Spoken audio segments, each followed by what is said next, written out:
the wind that became a god. When you strip religion of its pageantry and myth, what you often find is a natural phenomenon dressed in robes. The name YHWH is a perfect example. Before priests and scribes turned it into a jealous father on a throne, it was nothing more than the word for breath and wind. It meant motion, the invisible current that moves through the world. The ancient tribes who uttered the name were not Hebrews, because Hebrews as a people never existed. They were desert nomads, Shasu wanderers of Edom and Midian, who lived by the wind and read the storm as divine presence. Archaeology confirms that YHWH first appears in Egyptian lists describing the Shasu of Yhw.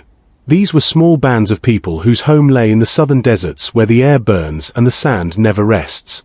Their god was not a lawgiver. Their god was the moving air, the roaring wind that brought rain and swept across the mountains. He was a local storm power like Baal, Hadad, Adad, and Teshub. Every culture in that region worshipped the storm because it carried life and death. It watered the fields, it toppled tents, it struck lightning into the ground. The storm was fear and hope in one sound. Over time this name YHWH, a whisper of wind, was taken and transformed by later scribes who wanted a national god. They added letters, added myths, added commands, and finally claimed that Moses brought the law of this wind down from a mountain. Yet there was no Moses, no tablets, no revelation. The mountain existed, but the story was invented. YHWH was never a person and never spoke from a cloud. He was wind. He was motion. He was what the ancient mind could not explain. The Hebrew language itself betrays the fraud. The root of YHWH is the same as the verb meaning to be or to become. It speaks of movement, of coming into being, not of static existence. When priests later turned it into the statement, "I am that I am," they froze a living force into a grammatical trick. They changed breath into doctrine. What had once meant flowing, breathing, becoming, was recast as eternal selfhood. The invisible motion of nature became a stationary idol of words. Everything about the Yahweh cult shows that it was borrowed. The letters themselves are Canaanite and Phoenician. The symbols and epithets are borrowed from older storm gods. Even the stories of divine jealousy and wrath are copies of the tempests those people saw. When lightning struck a village, they said Yahweh was angry. When a drought ended, they said Yahweh was merciful. The wind that killed a man was judgment. The breeze that cooled the field was blessing. It was the same superstition humans have always used to explain what they fear. The later editors of the Torah took this primitive wind worship and tied it to invented history. They created patriarchs and prophets, they built a mythology of chosen people, and they turned the wind into a moral dictator. They gave it commandments, emotions, and vengeance. They wrote that it drowned armies, opened seas, and spoke through burning bushes. Every natural event became a stage for the wind god. Every storm became divine theater. But YHWH never issued laws. He never demanded sacrifice. He was never anything more than motion. The great life, the source of all being, has nothing to do with this construct. The great life is not jealous or angry. It does not punish or reward. It flows as breath through every living thing.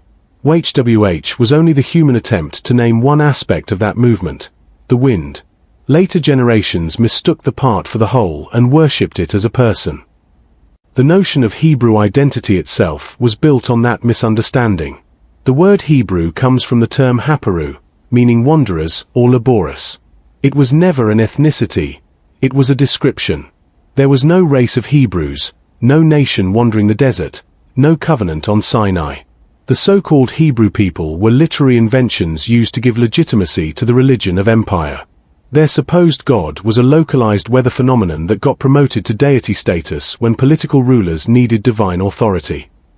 If you look at the pattern of ancient superstition, every disaster became an omen.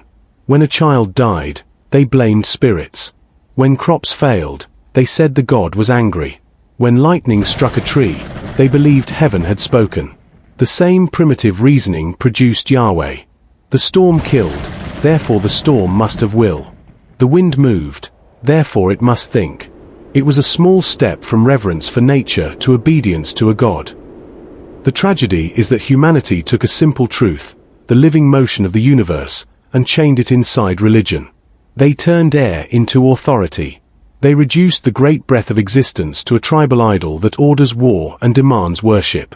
From that misinterpretation grew Judaism, Christianity, and Islam, each claiming to speak for the wind.